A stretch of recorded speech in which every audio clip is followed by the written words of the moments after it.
When I think of my favorite RPGs on the NES, a few titles come to mind almost instantly. Final Fantasy, Dragon Warrior, and Destiny of an Emperor. I can't even begin to estimate how many hours I've spent in front of this game, but it is one of the more unique RPGs found on the NES, and sadly, far too often overlooked. Now, I'm not too surprised if you've never heard of this title, but you may be more familiar with some of the other games that share the same characters, like Dynasty Warriors or Romance of the Three Kingdoms. Now, while they share a lot of the same characters, they are very different games. Originally released by Capcom in 1989 on the Famicom as Tenchi wo Kurao, Destiny of an Emperor would see North American shores in the fall of 1990. This was significant to me since it was right around my birthday and was more than likely bought with birthday money. Unlike Romance of the Three Kingdoms and Dynasty Warriors, Destiny of an Emperor does not follow the historical events that took place in China from 169 to 280 AD. Instead, it's based on Hiroshi Motomiya's manga Tenchi wo Kurao, which largely focused on the story of Liu Bei, the resurrection of the Han, and the unification of China.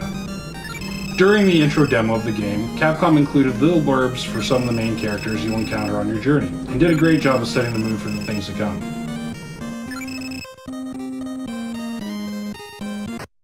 This isn't exactly your typical story for an RPG. There are no dragons, no sea monsters, no mythical creatures.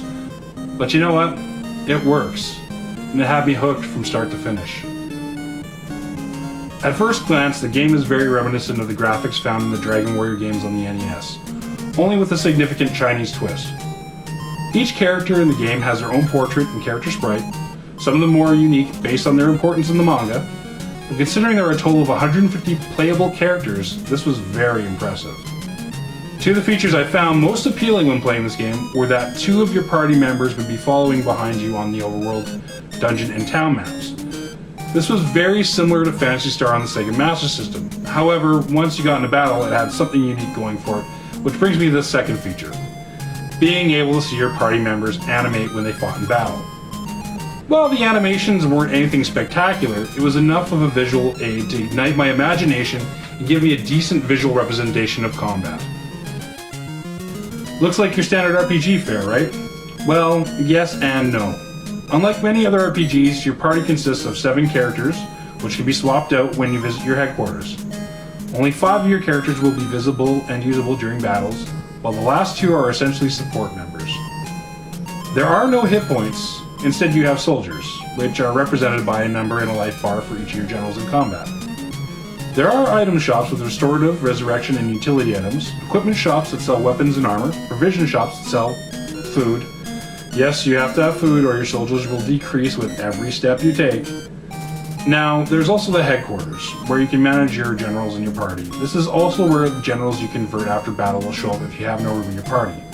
And lastly, there's the historian, who saves your game and allows you to invite Liu Bei to the city you're in, provided there is a palace he can stay at. Now, inviting Liu Bei sets your respawn point should you be vanquished in battle.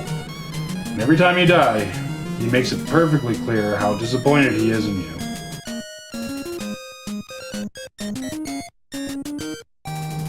There is no magic in the game, but there are tactics, which end up being almost the exact same thing. Kinda. When looking at stats for your party members, you may notice some of them have higher intelligence than the others, and some have more strength.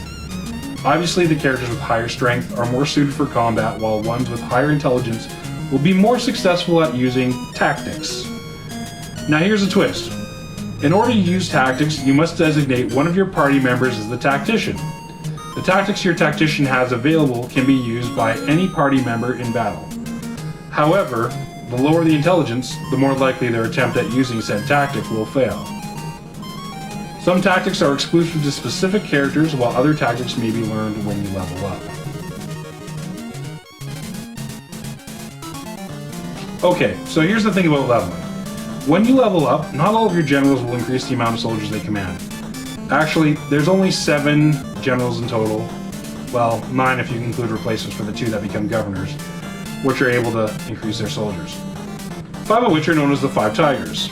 The other filler generals can be found as you progress and travel into different lands. Now you may be thinking, why would I even bother recruiting these other generals? Well, there are 3 answers to this. 1. In some cases you need to recruit certain generals and have them in your party to advance the story. 2. The 5 Tigers and the other guys are fairly spread out and will be a while before you have more than 2 in your party. And 3. Recruiting generals removes them from the area they wander in. Trust me, unless you want to keep running into some of these assholes over and over again, you're going to want to have them chilling in your headquarters doing a whole lot of nothing. Now there are generic units as well, typically Rebel Force or Bandit Force. They generally don't do a lot of damage and can be easily defeated. So once those other generals are out of the way, you'll have no problems dealing with them. Something I found particularly handy was that during battle there's a command called All Out, which is essentially just an auto battle command minus the use of tactics on your end. This can be a big time saver, but can get you into trouble if used in the wrong situation.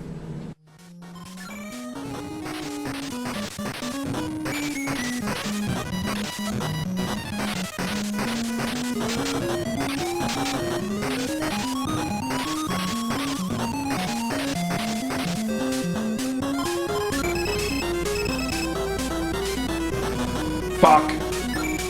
Fuck. Fuck. Fuck!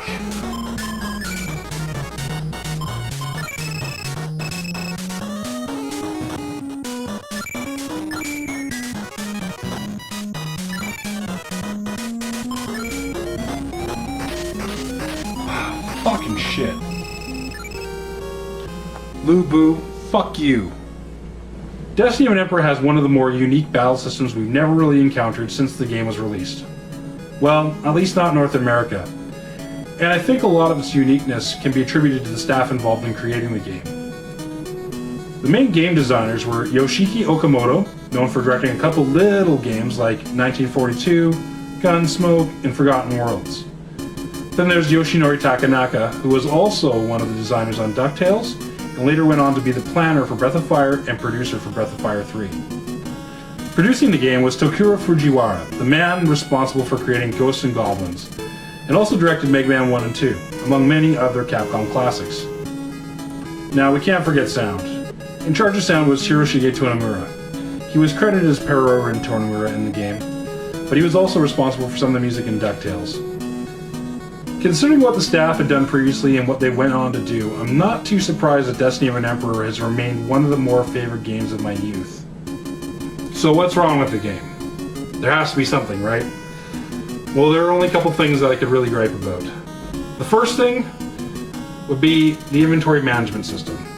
That and purchasing items from shops.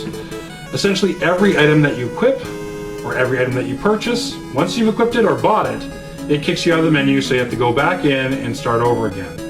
It's a bit tedious. Now, because of the time period that this game came out, it's kind of understandable. They hadn't quite refined that yet. They hadn't really refined it until about the 16-bit era of RPGs. So, minor gripe. The next thing I'd have to gripe about is the amount of random battles. Now, a lot of the pain for this can be alleviated by recruiting every general that you defeat, as long as you can recruit them. Because, honestly, fighting Rebel Force and Pirate Force and Bandit Force, not so difficult. You can auto-battle those, or all-out those. Fairly easy to defeat them. So minor gripes, but I didn't want you to think that I didn't notice its flaws. Like I held it so high, like it was some golden gift from the gods. Because really, there's no game that's like that. They all have their flaws. But, overall, it's a really enjoyable game and a really fun game. Now, if you're looking to pick this game up, buying it complete in box is going to get fairly expensive now. I haven't seen a lot of them around, and the ones I have seen have been going $80 plus. For a loose cartridge like the one I have here, I paid $10. Now I've seen them go anywhere from $9 to $15, sometimes more than that. If you're an NES collector and you love RPGs, you probably already have this in your collection. And if you don't, well, you better get looking, because it's not getting any cheaper.